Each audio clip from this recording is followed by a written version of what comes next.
আশা করছি ভালো আছো, আমি অনেক ভালো আছি। তো দেখো আমাদের এটা বাড়ি, ঠিক আছে। তো দেখো আমাদের আজকে বৃহস্পতিবার, পুজোর জোগাড় করেছি, ঠাকুরকে খেতে দিয়েছি স্নান টান করে। এই যে দেখুন,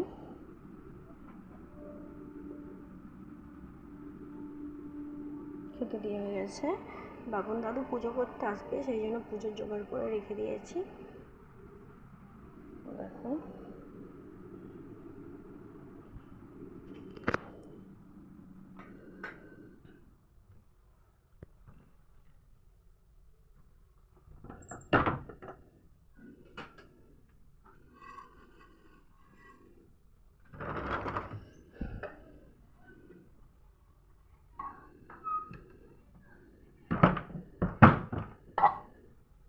এই যে দেখুন,